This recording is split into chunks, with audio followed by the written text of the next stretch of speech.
আমার কথা এটাই, একজন মানুষের কলিজায় যদি ফিকির আসে আমার সার্থক। আমি কম বেশি মানুষই বুঝি না। আমি 4 জন মানুষের সামনে ওয়াজ করছি, আমার পুরা মনে আছে।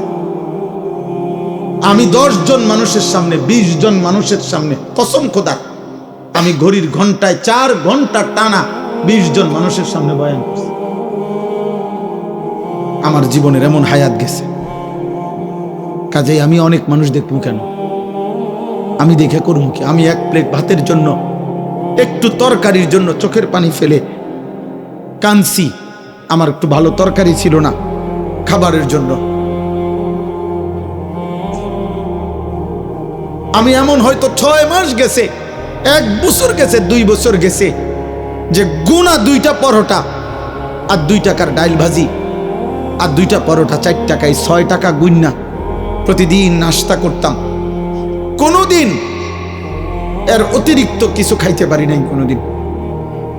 আমার এর চাইতে বেশি হিসাবে ছিল না। আমার যা বাড়ির থেকে হিসাব করে দিছে, বড় ভাই দিছে, আমি তা গুনে গুনে খাইতাম। 6 টাকা করে নাস্তার টাকা।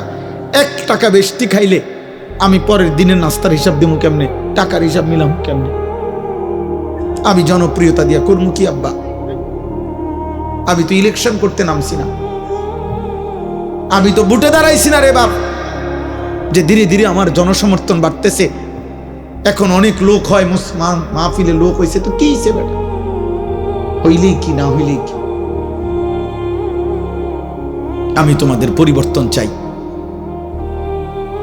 কিশোর যুবক তোমরা বদলাও আব্বা।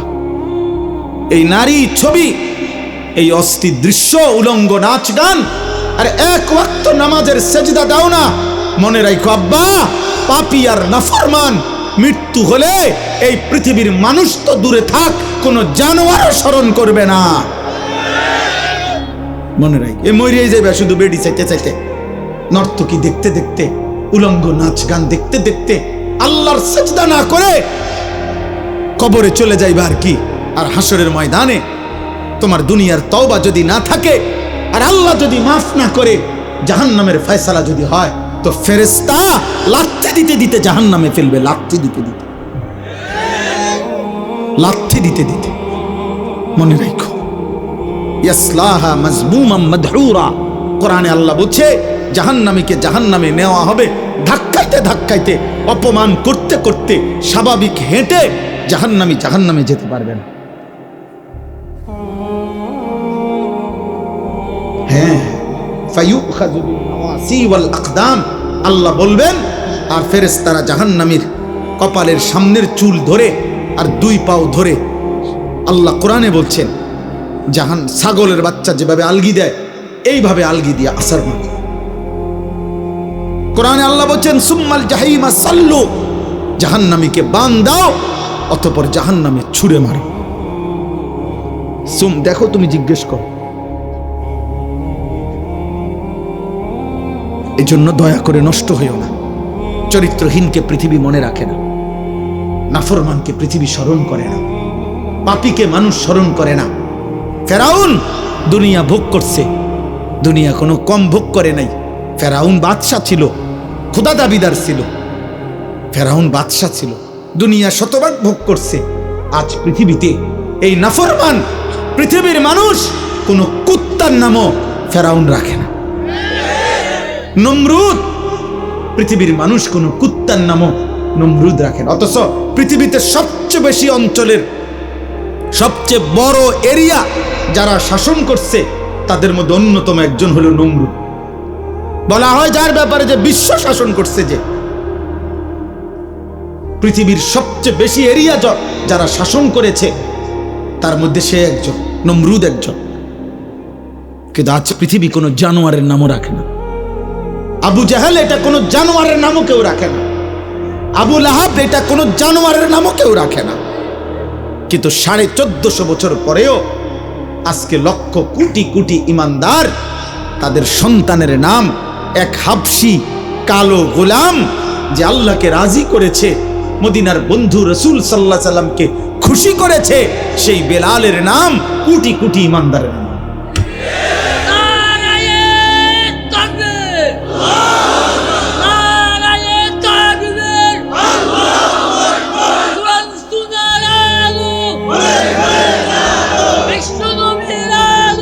অতএব এটা জরুরি বাবা।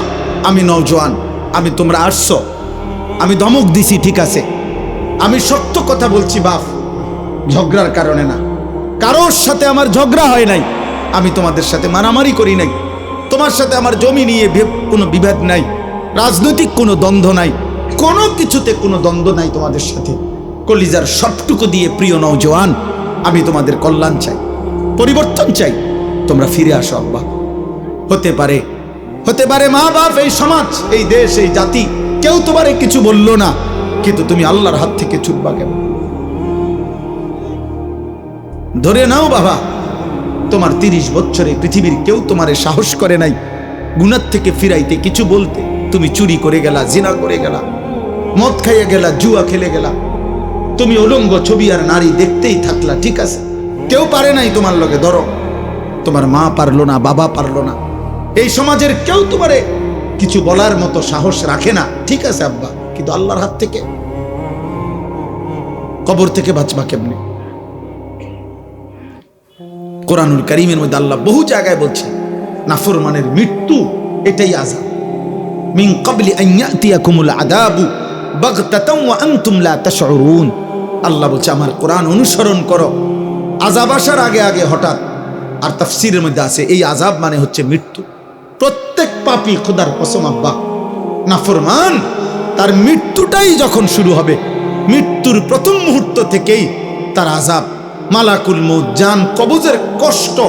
আমরা তাফসীরে পড়ছি নূহ আলাইহিস সালামের একজন বংশধর 450 বছর যিনি পৃথিবীতে ছিলেন, 450 বছর পরে যিনি মারা গেছেন, তো 450 বছর ওনার চুল দাড়ি কোনোদিন সাদা হয় নাই, কালো ছিল। ওনারে ঈসা আলাইহিস সালাম কবর থেকে তুলছিলেন আল্লাহর কুদরতে, জিজ্ঞেস করছিলেন আপনার চুল দাড়ি সাদা হইছে কোন দিন?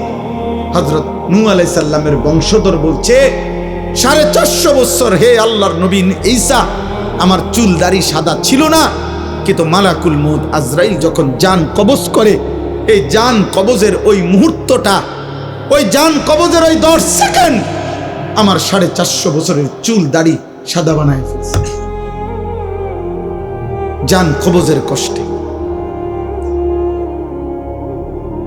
এই জন্য বন্ধু, কষ্ট পাইবা, আজ না হোক কাল, হাসো কিংবা কাঁদো, তুমি মরে যাইবা। দুনিয়া তোমারকেও ছাড়তেই হবে, আমাকেও ছাড়তে হবে। কারো কান্নায় কারো মৃত্যু থামে না, কারো হাসিতেও কারো মৃত্যু থামে না, কারো আশীর্বাদেও কারো মৃত্যু থামে না, কারো বদদুয়াতেও কারো মৃত্যু থামে না, যথাসময়ে আসে। নাহলে আমরা তো সবাই দোয়া করছি, শহীদ শরীফ উসমান হাদি, তার জন্য আমরা দোয়া করিনি, অঝরে দোয়া করছি, ছটফট করে কাঁদছি। আমার শায়েখ আল্লামা মুফতি মুশতাকুর নবী কাসিমি হুজুরকে আমরা দেখছি একটা সপ্তাহ মনে যেন সারাক্ষণ ছটফট করছে, ভাত খাইতে বসেও কাঁদছে, সারাক্ষণ কাঁদছে, সবাই আমরা কাঁদছি, এখনো কাঁদি তার জন্য। তো কই আমরা কি তার মৃত্যু ঠেকাইতে পারছি? বলো ভাই। অতএব আমার কথা এতটুকুই, আজ না হোক কাল আমাদেরকে পৃথিবী ছাড়তে হবে, আমরা চলে যেতে হবে। আর ইমানের পরীক্ষা না দিয়ে শুধু মুসলিম পরিচয় দিলে আমাদের আখিরাতে আল্লাহ জান্নাত দেবে না, ছাড়বে না আব্বা। ভোটার আইডি কার্ড দেখাইলে হবে না, পাসপোর্ট দেখাইলে হবে না, জন্ম নিবন্ধন সনদ দেখাইলে হবে না, যে ধর্ম ইসলাম লেখা আছে দেখেন, অথবা মুখে বললাম মুসলমান, হবে না রে আব্বা। এই কথাটাই এখানে, আমার কথা এটাই শেষ। আমি 5টা আয়াত পড়ছি, এবার শুধু তর্জমা বলি, এই তর্জমা বললেই আমার কথা শেষ। আল্লাহ তাআলা বলেন সূরা আনকাবুত, কোরআনুল কারীমের 20 নম্বর পারা 29 নম্বর সূরা, সূরা আনকাবুতের প্রথম 5 আয়াত আমি তেলাওয়াত করেছি। এই আর 5টা মিনিট সবাই মনোযোগ দিয়ে তর্জমা শুনেন, এরপরে ইনশাআল্লাহ আমাদের পরম শ্রদ্ধেয় অনেক হযরত উলামায়ে কেরাম, বিশেষ করে হযরত মাওলানা লুকমান সাদি সাহেব দামাত বারাকাতুহুল আলিয়া সহ বুজুর্গ উলামারা কথা বলবেন। প্রিয় ভাই নওজোয়ান, আবারও বলি, উঠাউঠি করুন, উঠাউঠি করুন। আবারও বলি, এটা আমিও বলি, ব্যক্তি বিশেষের জন্য দৌড়াইও না, আল্লাহর দিকে ফেরো, কোরআনের দিকে ফেরো, তোমার জীবনের পরিবর্তন কামনা করো। তুমি আমার জনপ্রিয়তায় দৌড়াইও না, অমুকের জনপ্রিয়তায় দৌড়াইও না, কোন বক্তার জনপ্রিয়তায় দৌড়াইও, বক্তার লগে ছবি উড়াইলে বক্তার গুনাও মাফ হইতো না, তোমার গুনাও মাফ হইতো না। হুদা, এটা ধোকা, ধোকা, ধোকা বেটা। তুমি এক ওয়াক্ত নামাজ পড়ছো না, আমার লগে মুসাফা করলে তোমার কবর রাজা মাফ। হ্যাঁ, বুতে গিলাইছে, আপনারে বুতে গিলাইছে। আখেরাত আপনি এটা মামুলি মনে করছে, মস্কারি, খামখেয়ালি আপনি ভাবছেন এটা। হ্যাঁ, আমি বেহেস্তের থেকে আসছি, আমি তো ক্যান্টনমেন্ট থেকে না আসছি। আমি কি বেহেস্তের থেকে আসছি? কথা বলে না কেন? আমি হাসরের ময়দান থেকে আসছি। তাইলে তাইলে আমার কাছে কোনো জান্নাতের সার্টিফিকেট আসছে? তাইলে আখেরাত সবার জন্য। আমাকেও হিসাব দিতে হবে, আপনাদেরকেও দিতে হবে কি না বলেন? তাহলে সমস্ত ছেলে তোমাদেরকে বলি, মনোযোগ দিয়ে বসো, ওলামায়ে কেরামের কথা শোনো, দোয়া করো, চোখের এক ফোঁটা পানি ফেলতে পারো কিনা দেখো, আরেকবার ঘুরে দাঁড়াও, আরেকবার ভাবো। এমন সুন্দর হায়াত নষ্ট করো না, নষ্ট করো না আব্বা। আজ বড় ক্রান্তিকাল, আজ বড় ক্রান্তিকাল। আজকে আমার এই ছোট্ট মাতৃভূমি যেই কোনো মুহূর্তে কাঁটাতারের প্রতিবেশী গিলে খেতে চায়। ওরা ভাবতেছে এটা বাতের একটা লোকমা, এটা বাতের এক লোকমা, মনে করতেছে এক লোকমা গিল্লা লাগে। দোস্ত, জীবনের মূল্য দিয়ে, রক্তের মূল্য দিয়ে আজাদি হেফাজত করতে হবে। তোমরা দেখো, তোমরা খুনের বদলা দিয়ে, তাজা খুন দিয়ে আজাদি হেফাজত করতে হবে। পূর্বপুরুষের আজাদি, আর তোমরা মোবাইল টিপতে টিপতে আরামে থাকবা, হবে না। বা দুশ্মন প্রমাণ করে দিছে, দুশ্মন এটা দেখাই দিছে এই জন্য যে 33 বছরের তাগড়া জওয়ান, তাকে যেহেতু ফেলে দিছি, কাজেই পবিত্র খুনেই আজাদির হেফাজত করতে। তোমরা বুঝতে শেখো। আমি বললাম বাবা, আমরা কেউই নিরাপদ না, ঠিক আছে, কিন্তু এটা মনে রাখতে হবে, তোমরা যদি এইভাবে গুনার মধ্যে ডুবে থাকো, অস্থিরতার বেহায়াপনায় ডুবে থাকো, আল্লাহর জন্য জীবন দিবা কেমনে? আখেরাতের ভাবনা ভাববা কেমনে? গুনাহ তো তোমারে মনেই করতে দেয় না। তোমার মোবাইল, তোমার নারীর ছবি, একটা রাত পুরা চলে গেছে, তোমার জবান দিয়ে একটাবার আল্লাহ এই নামটা উচ্চারণ হয় না। আরে বদনসিব, তোরে দিয়ে পৃথিবীর কি হবে, আখেরাতের কি হবে? তোরে দিয়ে দেশ পাবে কি, আখেরাত পাবে কি? তুমি তো অকর্মণ্য, অপদার্থ। তুমি তো একটা নারীর জন্য শেষ করে দিলা জীবন। একটা ছবি, একটা নর্তকী, একটা জিনা ব্যভিচারের দৃশ্য, আহা! সবচেয়ে বড় অভিশাপ যুবক, মনে রাখো। আমি বন্ধু খোলামেলা বলে গেলাম, আর যদি কোনোদিন বলতে না পারি, একবারই বললাম, প্রত্যেকটা কিশোর যুবক মনে রাখো, তোমরা যারা নারী ছবি দিবানিশি মোবাইলের অশ্লীল দৃশ্য দেখো, এই কোরআন হাতে বললাম, আগামী দিনে যদি আল্লাহ হায়াত দেয়, আর আল্লাহ যদি বিবাহের তৌফিক দেয়, স্বামী স্ত্রীর পবিত্র বন্ধনে যেই তৃপ্তি, যেই আরাম, যেই শান্তি, এই দুশ্চরিত্র লম্পট চরিত্রহীন তুমি পাবা না, দৈন্তার নায়িকার না। আমি বলবো,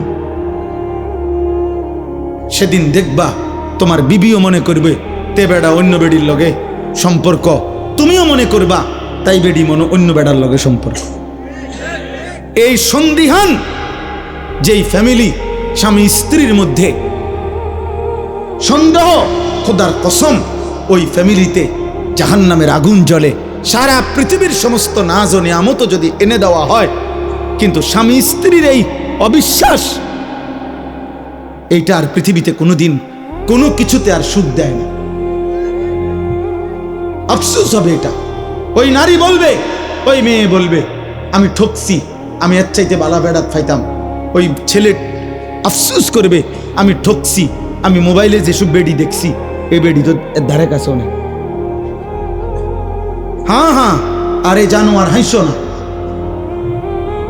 নারী আসক্ত যুবক, হ্যাঁ হাসে, এই জন্যই হাসে। অর্থাৎ ও বুঝে, আমারে কইছে, ও বুঝে।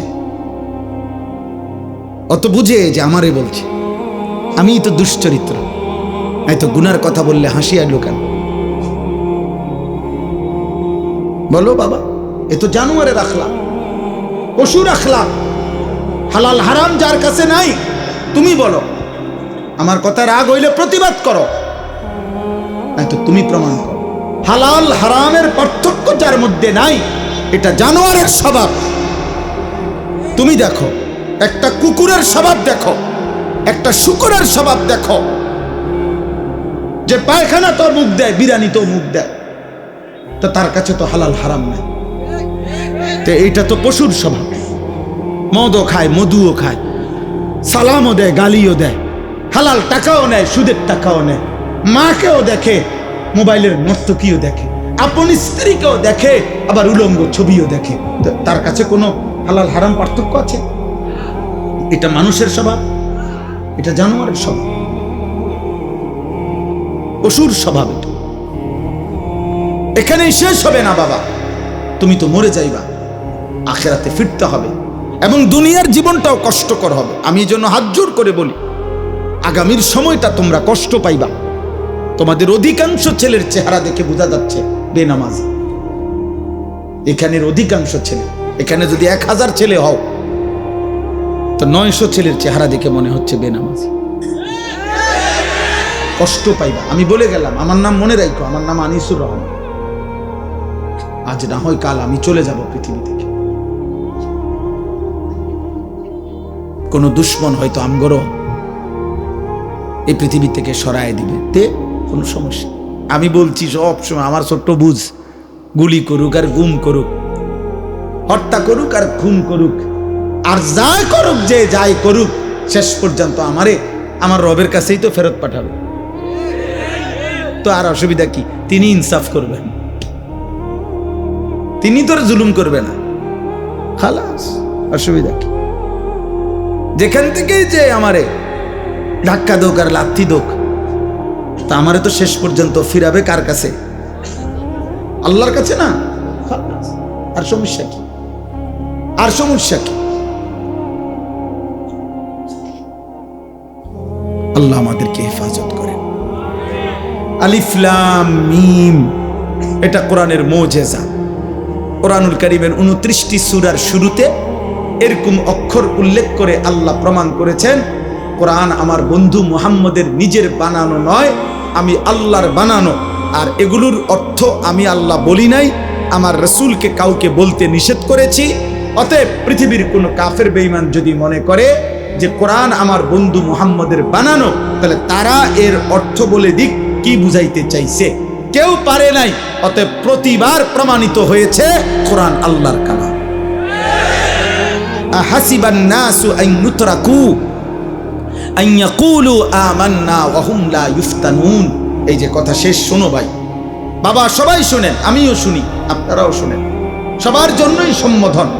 আল্লাহ বলেন, লোকেরা কি এই ভেবেছে, মানুষরা কি এই মনে করেছে যে তারা শুধু মুখে বলবে, কওল মানে জবানে বলা, তারা শুধু মুখে বলবে আমান্না, আমরা মুমিন, আমি ঈমানদার, আমি মুসলমান, এই কথা শুধু মুখে বলবে, আর ওয়া হুম লা ইফতানুন, আমি আল্লাহ কোনো পরীক্ষা না নিয়ে শুধু মুখের দাবিতেই আমি ছেড়ে দেব, জান্নাত দিয়ে দেব, এই কি ভেবেছে মানুষ? আল্লাহ জানতে চায়। কি চমৎকার কথা! আল্লাহ বলছে, কি ভেবেছো বান্দা? তুমি ভেবেছো দেখাইবা ভোটার আইডি কার্ডে ধর্ম ইসলাম, খালাস। জন্ম নিবন্ধন সনদে লেখা ধর্ম ইসলাম, খালাস। তুমি শুধু মুখে বলবা আমি মুসলমান, খালাস। এই বিড়ি মুখে, এই বিড়ি খাইতে খাইতে আপনি মুসলমান।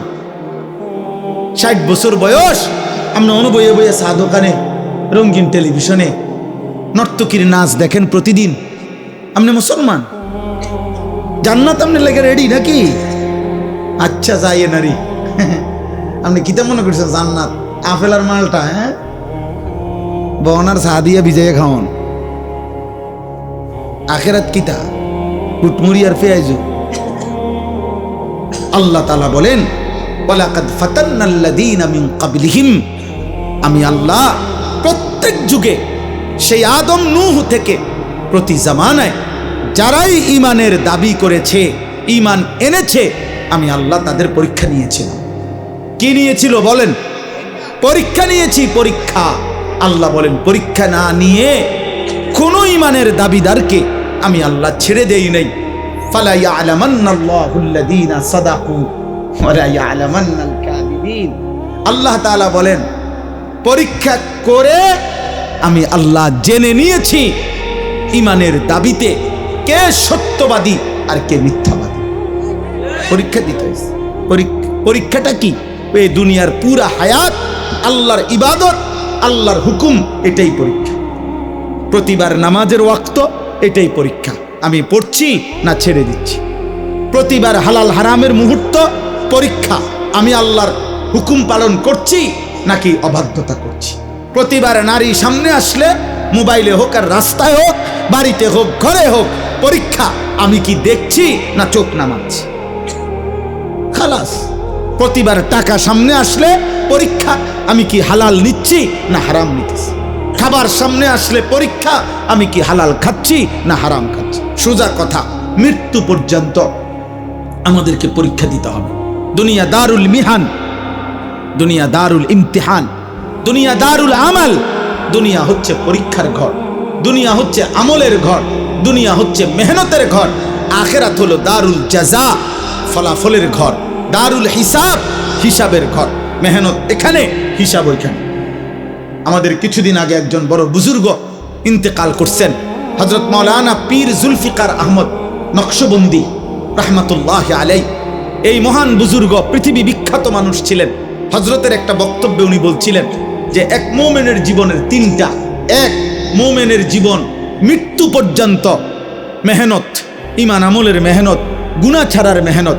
মুমিনের কবর কিছুক্ষণের বিশ্রাম, মুমিনের জান্নাত চিরস্থায়ী আরাম। খালাস। মেহনত করবে দুনিয়ায়, বিশ্রাম করবে কবরে, আরাম করবে জান্নাত। আল্লাহ তাআলা আমাদেরকে তৌফিক দান করেন। আম হাসিবাল্লাযীনা ইয়ামালুনা আস-সাইয়্যাতি আন ইয়াসবিকুনা সাআ মা ইয়াহকুমুন। আল্লাহ তাআলা বলেন তোমরা যারা যারা গুনাহ করছো, যে কথাটা আমি বলে ফেলছি, আল্লাহ বলেন যে তোমরা যারা যারা প্রতিনিয়ত গুনাহ করছো বান্দা, তোমরা কি ভেবেছো যে এই পৃথিবীর সবার থেকে ছুটে গেলা, আমি আল্লাহর থেকেও ছুটে যাবা? কথা বলে না, বলেন না। আল্লাহর থেকে ছুটা যায়? আল্লাহকে আড়াল করা যাবে? আল্লাহর থেকে বাদ দেওয়া যাবে? সাআ মা ইয়াহকুমুন। আল্লাহ বলে যদি কেউ ভেবে থাকো যে আমি আল্লাহকে ডিঙ্গায় লাইবা, আমাকে আড়াল করবা, আমার থেকে লুকাইয়া যাইবা, তাহলে এটা তোমাদের ভুল সিদ্ধান্ত। আমি আল্লাহ থেকে এক জাররা, এক বিন্দু লুকাইতে পারবো। মান কানা ইয়ারজু লিকা আল্লাহি ফাইন্না আজালাল্লাহি লাআতিন। আল্লাহ তাআলা বলেন তোমরা যারা যারা আমি আল্লাহর মুলাকাত, ঈমান আমল করে করে, সেজদা গোলামি বন্দিগি করে করে, গুনাহ ছেড়ে আমি আল্লাহর সাক্ষাৎ চাচ্ছ, জান্নাত চাইতেছ, আল্লাহ বলে ফাইন্না আজালাল্লাহি লাআতিন। মুমিন বান্দা একটু সবর করো, আমি মৃত্যু পাঠাবো, মানে আজরাইল পাঠাবো, সে তোমাকে মৃত্যুর মাধ্যমে নিয়ে আসবে, আর আমি আল্লাহ জান্নাত তোমার জন্য খুলে দেব।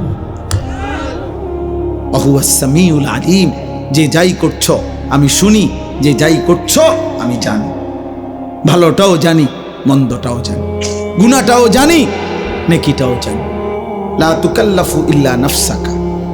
নবী সাল্লাল্লাহু আলাইহি সাল্লামকে ডাইরেক্ট বলছে, এই পৃথিবীর কেউ যদি আপনার কথা না শুনে, আপনার কথা না মানে, তবুও আপনি একাই আমি আল্লাহর সমস্ত হুকুমের আদিষ্ট। আপনাকে হিসাব দিতে হবে যে আমার সাথে আল্লাহ কেউ ছিল না, ঠিক আছে, কেউ নাই, আপনি একা আমি আল্লাহর বিধান মানছেন কিনা, এটা হিসাব দিতে হবে।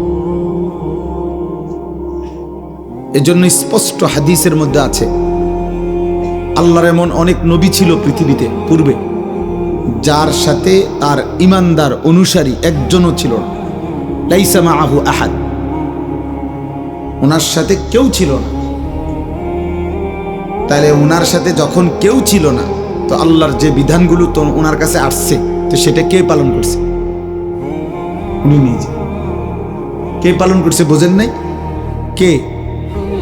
নবী নিজে। নবী নিজে। এটা জরুরি। এই জন্য সবার ব্যাপারে আমি অজুহাত দেখাইতে পারবো, কিন্তু নিজের ব্যাপারে কি বলবো? কোনো অজুহাত নেই। وشهد عليهم سمعهم وأبصارهم وجلودهم بما كانوا يعملون। আল্লাহ তাআলা বলেন, বান্দা কান, চোখ এবং সারা দেহের চামড়া, সারা দেহের অঙ্গ, মানুষের পুরাটা দেহই চামড়া দিয়ে ঢাকা।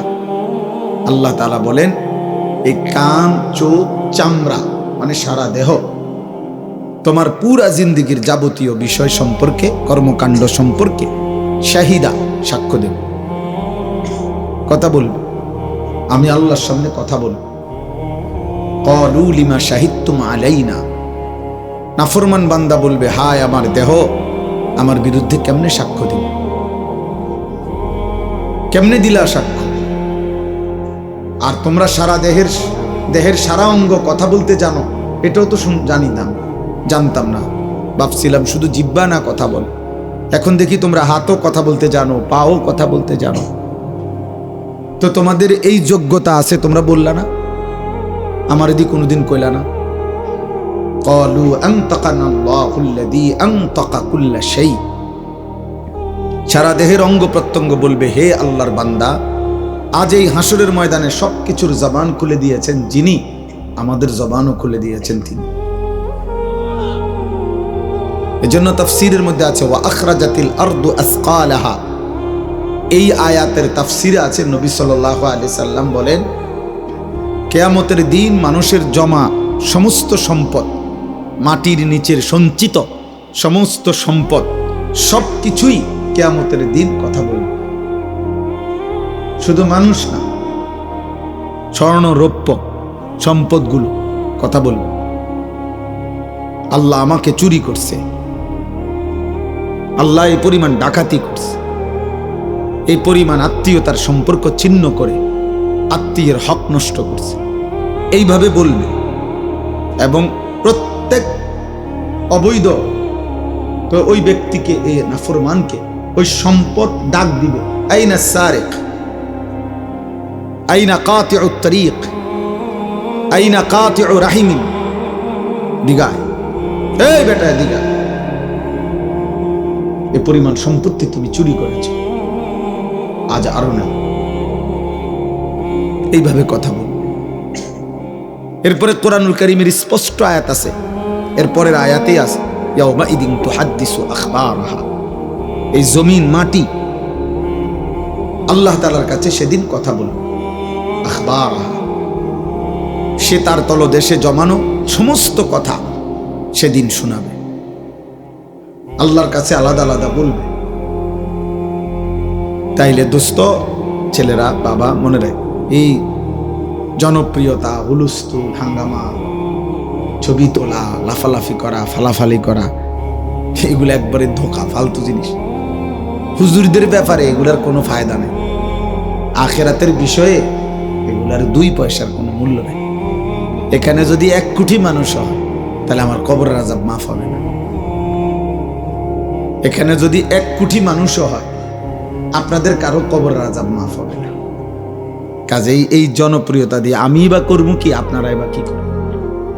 মনে করেন আমারে অনেক মানুষ চিনে, আর তো কি সেতে অনেক লোক হয়েছে আর কি, তো এরপরে কি আমার কবরের আযাব মাফ, আমার এই 44 বছরের গুনাহ সব মাফ, তো আমি এটা দিয়ে কি করবো? ঘাস কাটবো এগুলা দিয়ে? আমি তো কোনো প্রার্থী না, আমার কোনো মার্কা নাই, এবং কোনো মার্কার পক্ষে আমি প্রচারণাও করি। তাইলে আমি এই জনপ্রিয়তা দিয়ে কি করব? আর আমার জনপ্রিয়তা দিয়ে আপনারা কি করবেন? যুবক ভাই, তোমরা বা কি করবে? তোমাদের যাদের চেহারায়, যাদের কপালে 1 ওয়াক্ত নামাজের সেজদা নাই, আজকের সারাদিনে যারা 1 ওয়াক্ত নামাজ পড়লা না, তোমার মতো দুশ্মনকে আমি 1 জাররা পছন্দ করি। তুই তো আল্লাহর দুশ্মন। এই আসমানের নিচে, জমিনের উপরে সবচেয়ে বড় বেয়াদব, সবচেয়ে বড় বেয়াদব, তোর চাইতে বড় বেয়াদব কোনো জানোয়ার হয় না। বেনামাজি তোর চাইতে বড় বেয়াদব কোনো জানোয়ার হয় না। কোন কুত্তার সাথে যদি কোনো বেনামাজিকে তুলনা দেয়, কুত্তা প্রতিবাদ করবে, সে বলবে যে হে মানুষ, কোন যুক্তিতে আমি কুত্তার সাথে তারে তুলনা দিলাম? কিসের সাথে? কারণ কুকুরের উপরে তো নামাজের আদেশ নাই, তোমার উপরে আছে। তাহলে তো পার্থক্য হবে, মিল হবে কেমন? দুটোটারে একসাথে করবার সিস্টেম তো নেই। এই জন্য নাফরমানের কোনো তুলনা নেই। নাফরমান মানুষও না, জানোয়ারও না। নাফরমান বালহুম আদাল। আল্লাহ বলছেন, আল্লাহ ভোলা মানুষ। আল্লাহ নিজে বলছেন বালহুম আদাল, মানে জানোয়ারের চাইতো নিকৃষ্ট। মানে নিকৃষ্টটা কি সেটা নাই, এটা কোনো আইটেম তো নাই। আপনি কোন এটা প্রাণীটার নাম কি? বালহুম আদাল বলতে কে নাই, যে এ কুত্তার চাইতে নিকৃষ্ট। হ্যাঁ, তো নিকৃষ্ট কি? তা পিঁপড়া না? এটাও তো একটা প্রাণী। সাপ না? সাপ হতো না। বিচ্ছু না? এটা হতো না। মশা না? মশা হতো না। এটা তো একটা প্রাণী। দেখ, আল্লাহ তো বলছে ও জানোয়ার না, জানোয়ারের চাইতে নিকৃষ্ট। তাহলে এই জন্য নাফরমানের কোনো আইটেম নেই, কোনো পরিচয় নেই, পাপীর কোনো পরিচয় নাই, পাপীর কোনো পরিচয়। এই জন্য আল্লাহ তাআলা বলছে, এই জন্য তোমরা এটা মনে রাখো। যদি মনে করো বেনামাজি যেই ছেলেরা আজকের এশার নামাজ পড়ো নাই, দয়া করে যদি উঠে যাও ভালো হয়। তোমার মতো অকৃতজ্ঞ বেয়াদব তুমি চলে গেলে ভালো হয়। তেমন উল্লেখযোগ্য কোনো ফায়দা হবে না তোমার ভালোবাসা দিয়ে। তোমার মতো দুশ্মন ইসলামের কলঙ্ক, কোরআনের কলঙ্ক। আমার নবী সাল্লাল্লাহু আলাইহি সাল্লামের 23 বছরের চোখের পানির অপমান। তুমি মায়ের দুধের অপমান, মায়ের 9 মাসের গর্ভে ধারণের অপমান। ওই যে ওই বেয়াদব দেখে, এই যে ওই টুপিওয়ালা ভাইয়ের সামনে আরেক বেয়াদব ক্যামেরা ধরে রাখছে, মোবাইল। ভাইয়া উঠে যাও আব্বা। তোমার মতো দুইজন বেত্তমিজ উঠে গেলে ভালো হয়, আরেকজন ভালো ছেলে যাওয়া বসতে পারবে। আব্বা উঠো, পরে দাও গা, জায়গা দাও, আরেকজনের জায়গা দাও, তুমি যাও গা। এই জন্য বললাম সাবধান, খামখেয়ালির কোনো সুযোগ নেই। তোমার আমি জোর করে আনি নাই, তোমাকে জোর করে কেউ আনে না, তুমি নিজে আসছো, আল্লাহর জন্য আসছো। তাহলে যদি মাহফিলে আইসা থাকো, যদি একজন হুজুর বক্তার ওয়াজ শুনতে আসো, তো তুমি তো জানোই তিনি আল্লাহর কথা বলে, তুমি তো জানোই তিনি নামাজের কথা বলে। তাহলে তোমরা নামাজ পড়লা না কেন ভাই? তোমরা যারা নামাজ পড়ো নাই, আমি দাঁড় করাই দিই তোম করে, বলো, তোমরা বলো, আমি দাঁড় করাই। বেনামাজি বেয়াদব তো চিনা যায়, বেনামাজি তো বেয়াদব, বেনামাজি তো অসভ্য, বেনামাজি তো গাদ্দার, বেনামাজি মুতাকাব্বির, অহংকার।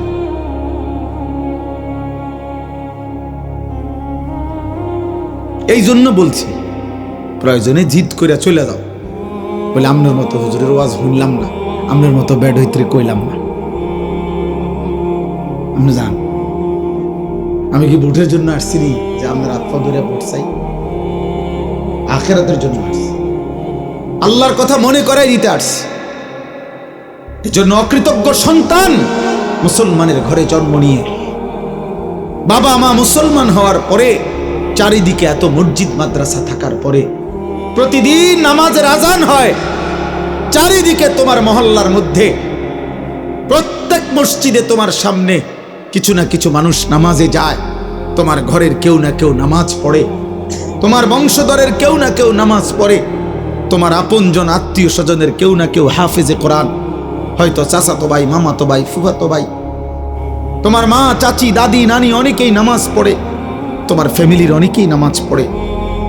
আল্লাহর ঘর মসজিদ থেকে প্রতিদিন আজান হয়, চারিদিকে মাদ্রাসা, চতুর্দিকে টুপিওয়ালা দাড়িওয়ালা মানুষ পাওয়া যায়, মসজিদ থেকে প্রত্যেক ওয়াক্তে কিছু লোক নামাজে ঢোকে বের হয়, চারিদিকে এত পরিবেশ, চারিদিকে কোরআনের নামাজের জন্য এত রকম নমুনা চিহ্ন থাকার পরেও মাত্র 16 বছর 18 বছর বয়সে যেই গাদ্দার এক ওয়াক্ত নামাজ পড়ে না, তোর চাইতে বড় বেয়াদব আল্লাহর নিচে, আসমানের নিচে, জমিনের নিচে কোন জানোয়ার এত বড় বেয়াদব হইতে পারে না বেটা। তোর চাইতে নিকৃষ্ট বেয়াদব কোন জানোয়ারও হইতে পারে না। তুই বহুত বড় গাদ্দার বেটা। এত মসজিদ, মাদ্রাসা, এত দাড়ি টুপি, তোর ঘরের এত মানুষের নামাজ, কোনো কিছুই তোর মতো পাষাণ ডাকাত তোর দিল নড়াইতে পারে না, তোর কলজাটা পাথর হতো না। এই জন্য মনে রাখবেন বাবা, যাদেরকে বলি অভিভাবক, হায়াতের লাস্টে, মৃত্যুর আগে এতটুকু হয়তো বলে যাইতে পারবেন দুনিয়ায় মানুষের কাছে যে বেনামাজি সন্তানের বাবা যারা, বেপর্দা মেয়ের বাবা যারা, বেহায়া নারীর স্বামী যারা, আপনারা হয়তো বলতে পারবেন যে দুনিয়ায় সোফা বানায় গেছি, খাট বানায় গেছি, কিন্তু মানুষ বানায় যেতে পারেন নাই পরিবারকে। এতটুকু বলতে পারবেন। আর এই বিল্ডিং করছি, টাইলস লাগাইয়া গেছি, হুজুর দোয়া করবেন, কিত্ত দোয়া করতে তা লাগাইয়ে লাইছেন, আর দোয়া করতো কিতা কথা বলেন, লাগাইয়ে লাইছেন টাইলস, আর কি দোয়া করতো? রবিবারে সার ডালাই দোয়া করেন হুজুর, কি দোয়া? সার ডালাই তো সব রেডি, রবিবারে ডালাই তো, এটার আর দোয়া কিতা? আর কি দোয়া? জমি এটা কিনছি হুজুর দোয়া করেন, তখন কি করতেন? দোয়া করতো আর কি, এটা তো কিনছেনি। এখন আর কি দোয়া করতে হবে যাতে করে আপনার হাতের থেকে এটা ছুটে যায়? কিনছেন তো এটা সারছে। মুসলমান লুভি, মুসলমান লুভি। আমি তো সাফ বলি, রাগ করলে কিছু করার নাই। যেই সমস্ত অভিভাবক হারাম উপার্জনকারী, এই হারাম উপার্জন খোরের, এই সুদখোর, কিস্তিখোর, ওজনে কম দিয়া ধোকাবাজি প্রতারণা করে যে হারাম রোজগার করে, ওই নাফরমানের বিবি বাচ্চা মানুষ হয়, উপার্জনকারী হয়। উপার্জনকারী কামাই রোজগারি করতে পারে, পয়সা কামাইতে পারবে, কিন্তু ইনসান হয় না, ইনসান হয় না, মানুষ হয় না, মানুষ হয় না। সুদখোরের সন্তান মানুষ হয় না, ঘুষখোরের সন্তান মানুষ হয়, ইকোনমিক্যাল অ্যানিমেল হয়, অর্থনৈতিক প্রাণী হয়, উপার্জনকারী একজন প্রাণী হয়।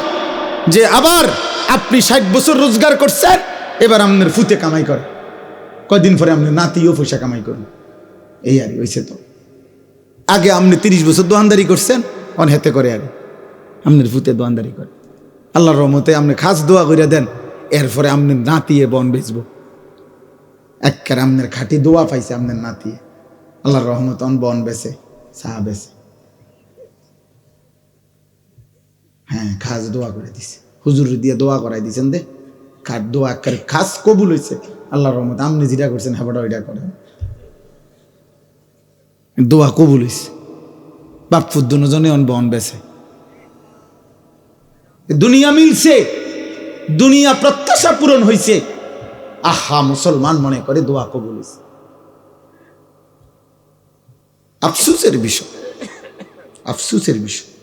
এজন্য আমি সমস্ত কিশোর যুবক ছেলে বাবা তোমাদেরকে বললাম, দোস্ত, আল্লাহর নবী সাল্লাল্লাহু আলাইহি সাল্লাম বলছেন, তোমরা আমার এই কথা শোনো, নবীজির বিশুদ্ধ হাদিস, বাইনার রাজুলি ওয়া বাইনা শিরকি ওয়াল কুফর।